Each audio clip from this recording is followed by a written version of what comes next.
मुख्यमंत्री योगी आदित्यनाथ रविवार को संत शिरोमणि सद्गुरु रविदास जी की 649वीं जयंती पर आयोजित कार्यक्रम में शामिल हुए। मुख्यमंत्री ने 12 बिरवा कानपुर रोड स्थित संत रविदास मठ में संत रविदास जी की प्रतिमा व सभागार का लोकार्पण किया। उन्होंने कहा कि संत रविदास का प्रकटीकरण 649 वर्ष पहले काशी के सीर गोवर्धन में हुआ था। इतने वर्षों के बाद भी उनकी दिव्य आभा से आलोकित होकर यह समाज एक भारत श्रेष्ठ भारत के निर्माण की दिशा में बढ़ रहा है। संत रविदास का जब धराधाम पर प्रकटीकरण हुआ तब देश विदेशी आक्रांताओं से त्रस्त था। उन्होंने उस समय भी साधना की पवित्रता और उसे कर्म की साधना के रूप में बदलने का कार्य किया था।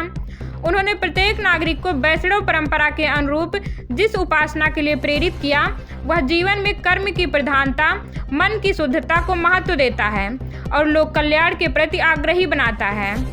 सीएम योगी ने संत रविदास के वक्तव्य मन चंगा तो कटौती में गंगा का जिक्र किया और कहा कि सब कुछ कर्म पर निर्भर करता है। अच्छा कर्म करेंगे तो अच्छा और बुरा कर्म करेंगे तो बुरा फल पाएंगे। संत रामानंद से दीक्षा प्राप्त करने के बाद उन्होंने कर्म साधना के माध्यम से लोक कल्याण का मार्ग प्रशस्त किया। सीएम ने समाज में भेदभाव का आरोप लगाने वालों को भी आईना दिखाया। बोले, जगत गुरु रामानंदाचार्य ने समाज को जोड़ने के लिए मध्यकाल में अलग अलग जातियों से 12 शिष्य बनाए। समाज को जोड़ने का जितना बड़ा कार्य उस कालखंड में संतों ने किया वह अद्भुत था। वर्तमान भारत का निर्माण उसी नींव पर हुआ है। गुलामी के बंधन को तोड़ने में वही हमारी प्रेरणा रही है।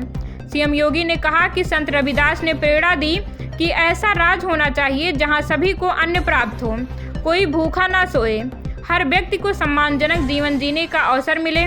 संत की बाणी कभी व्यर्थ नहीं होती। मुगलों, अंग्रेजों व आज़ादी के बाद की विभिन्न सरकारों ने संत रविदास की प्रेरणा को भुला दिया। मुगलों, अंग्रेजों व आज़ादी के बाद की विभिन्न सरकारों ने संत रविदास की प्रेरणा को भुला दिया। लेकिन 2014 में सरकार बनने के बाद पीएम मोदी ने गरीबों के बैंक खाते खुलवाए, जिससे शासन की योजनाओं का लाभ सीधे उनके खाते में मिले।